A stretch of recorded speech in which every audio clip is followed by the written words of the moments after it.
ke ba sho. Wayo ni ke ba sho ne ina ta neman ki, ki tausaya na kamu fito na ɗan ganki.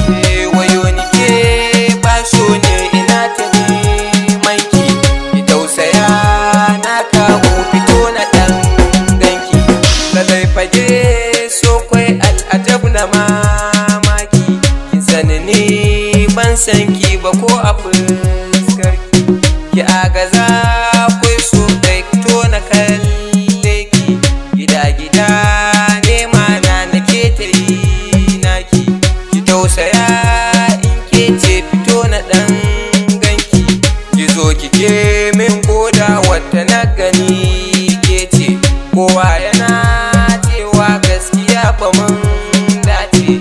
Ki tausaya dan ban so ki bar ni in zauce, farkon gani zuciya ta na amata zauce. Farin ciki na ina yo a duniyar nan ke ce, cikar muradi na ke ce uwa ta ƴaƴana. In babu ke zan iya zautuwa tunanina, kullum tunanina ya ki zama hobina. Buri na raina ya kare ki zama uwar ƴaƴana. Ke ba shi ina san ki da gaskiya can cike na ruhina. A yanzu san ba da ganin ki na zasa kaina, Haduwa ta farko da ganin ki zuciya ta yin murna. Dare da rana san bani da aiki sai tunaninki. Tun kan ki zo na kamu da san ki zuciya na shauki.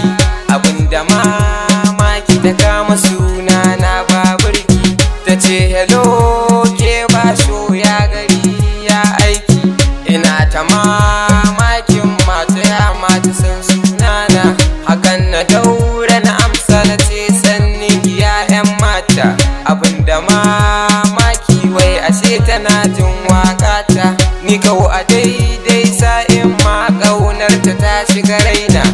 ta wuce ta dawo da fara'ar ta har jama'a suka nuna. A yanzu muna neman ta ni da abokina Abubakar injiniya, tare muke neman ta.